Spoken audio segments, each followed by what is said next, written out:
ನಮಸ್ಕಾರ ಎಲ್ಲರಿಗೂ. ನಾನು ನಿಮ್ಮ ಪ್ರೀತಿಯ ಮೇಂದ್ರೆ ಸರ್. ಇಂದು ನಾನು ಮತ್ತೆ ಒಂದು ವಿಭಿನ್ನವಾದ ಕಾಯ್ದೆಯೊಂದಿಗೆ ನಿಮ್ಮ ಎದುರು ಬಂದಿದ್ದೀನಿ.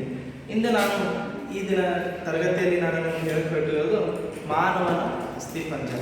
ಇದು ನೋಡ್ಬೋದು ನೀವು, ಇದಕ್ಕೆ ಮಾನವನ ಅಸ್ಥಿಪಂಜರ ಅಂತ ಕರಿತೀವಿ, ಅಥವಾ ಇಂಗ್ಲೀಷಲ್ಲಿ ಇದಕ್ಕೆ ಸ್ಕೆಲಿಟನ್ ಅಂತ ಹೇಳಿ ಕರಿತೀವಿ. ಓಕೆನಾ? ಇಲ್ಲಿ ನಾವು ನೋಡ್ತಾ ಇರೋದು ಬಹಳಷ್ಟು ಮೂಳೆಗಳನ್ನು ಕಾಣ್ತಾ ಇದ್ದೀವಿ. ಮೂಳೆಗಳ ಬಗ್ಗೆ ಅಧ್ಯಯನ ಮಾಡುವುದಕ್ಕೆ ಮೂಳೆ ಶಾಸ್ತ್ರ ಅಂತ ಹೇಳಿ ಕರಿತೀವಿ. ಒಟ್ಟಾರೆಯಾಗಿ ಮಾನವನಲ್ಲಿ ಪ್ರಮುಖವಾಗಿ 206 ಮೂಳೆಗಳನ್ನು ಕಾಣ್ತೀವಿ. ಅದರಲ್ಲಿ ಮಗು ಏನು ಜನಿಸಿರ್ತಲ್ಲ, ಮಗುವಿನಲ್ಲಿ 300 ಮೂಳೆಗಳನ್ನು ಕಾಣ್ತೀವಿ. ಈ ಮೂಳೆ ಶಾಸ್ತ್ರ ಅಂತಂದ್ರೆ ಅದರ ಬಗ್ಗೆ ತಿಳ್ಕೊಳ್ಳಿ. ಏನಪ್ಪಾ ಅಂತಂದ್ರೆ ಮೂಳೆಗಳ ಬಗ್ಗೆ, ಒಟ್ಟಿನಲ್ಲಿ ಯಾವುದೋ ಮೂಳೆ ಇರಲಿ, ಮೂಳೆಗಳ ಬಗ್ಗೆ ಅಧ್ಯಯನ ಮಾಡೋದಕ್ಕೆ ನಾವು ಮೂಳೆ ಶಾಸ್ತ್ರ ಅಂತ ಹೇಳಿ ಕರಿತೀವಿ. ಅದರಲ್ಲಿ ನಾವು ಪ್ರಮುಖವಾಗಿ ಈ ಅಸ್ಥಿ ಪಂಜರವನ್ನ 2 ರೀತಿಯಾಗಿ ವಿಂಗಡಿಸ್ತೀವಿ.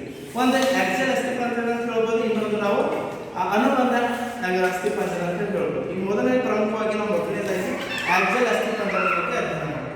ಆಕ್ಸಿಯಲ್ ಅಸ್ಥಿ ಪಂಜರದಲ್ಲಿ ನಾವು ಪ್ರಮುಖವಾಗಿ ಮತ್ತೆ ಎಷ್ಟಪ್ಪ ಅಂತಂದ್ರೆ 3 ವಿಧಗಳನ್ನು ನೋಡ್ತೀವಿ.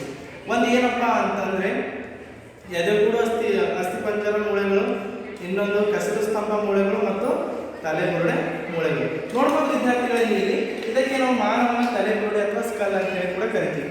ಈ ತಲೆಬುರುಡೆಯಲ್ಲಿ ನಾವು ಹೇಳಿದಾಗೆ ಈ ತಲೆಬುರುಡೆಯಲ್ಲಿ ನಾವು ಒಟ್ಟಾರೆಯಾಗಿ ಎಷ್ಟಪ್ಪ ಅಂತಂದ್ರೆ 8 ಮೂಳೆಗಳನ್ನು ಕಾಣ್ತೀವಿ.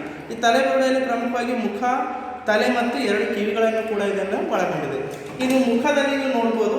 ಈ ಮುಖದಲ್ಲಿ ಒಟ್ಟಾರೆಯಾಗಿ ನಾವು 14 ಮೂಳೆಗಳನ್ನು ನೋಡ್ತೀವಿ, ಮತ್ತು ಕಿವಿಗಳಲ್ಲಿ ಪ್ರಮುಖವಾಗಿ 3 ಮೂಳೆಗಳನ್ನು ನೋಡ್ತೀವಿ.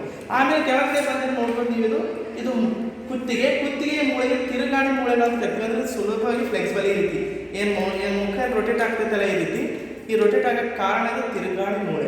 ತದನಂತರ ಕೆಳಗಡೆ ಬಂದ ತಕ್ಷಣ ನೋಡ್ಬೋದು ಇಲ್ಲಿ ನಾವು ಇದನ್ನ ಏನಂತ ಕರಿತೀವಪ್ಪ ಅಂತಂದ್ರೆ ಇದನ್ನ ನಮ್ಮ ಎದೆ ಭಾಗ ಅಂತ ಕರಿತೀವಿ, ಅಥವಾ ಎದೆಗೂಡು ಮೂಳೆಗಳಂತ ಕರಿತೀವಿ. ಇದರಲ್ಲಿ ನೋಡ್ಬೋದು ವಿದ್ಯಾರ್ಥಿಗಳೇ, ಈ ಕಡೆ ಮತ್ತು ಈ ಕಡೆ ಎಲುಬುಗಳು ಅದಾವಲ್ಲ, ಇವುಗಳಿಗೆ ನಾವು ಪಕ್ಕ ಎಲುಬುಗಳು ಅಂತ ಕರಿತೀವಿ. ಒಟ್ಟಾರೆಗೆ ಇವು ನಮಗೆ 7 ಜೊತೆಯಲ್ಲಿ ಸಿಗ್ತಾವ. ಅಂತಂದ್ರೆ ಈ ಕಡೆ 7, ಈ ಕಡೆ 7, ಒಟ್ಟಾರೆ 14 ಪಕ್ಕ ಎಲುಬುಗಳನ್ನು ಕಾಣ್ತವೆ.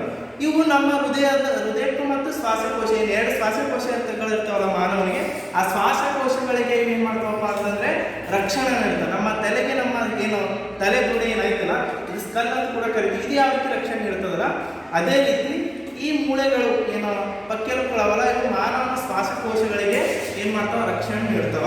ಇದ್ರ ಬಗ್ಗೆ ಇನ್ನೂ ಹೆಚ್ಚಿನ ಮಾಹಿತಿಯನ್ನು ಮುಂದಿನ ತರಗತಿ ಹೇಳ್ತೀನಿ. ಈ ತರಗತಿ ನಮಗೆ ಇಷ್ಟವಾದಲ್ಲಿ ದಯವಿಟ್ಟು ಯೂಟ್ಯೂಬಲ್ಲಿ ಹೋಗಿ ಬೇಂದ್ರೆ ಸರ್ ಅಂತ ಟೈಪ್ ಮಾಡಿ, ಸಬ್ಸ್ಕ್ರೈಬ್ ಮಾಡಿ, ಶೇರ್ ಮಾಡಿ ಮತ್ತು ಲೈಕ್ ಬಟನ್ ಒತ್ತಿ. ಥ್ಯಾಂಕ್ ಯು, ಧನ್ಯವಾದ.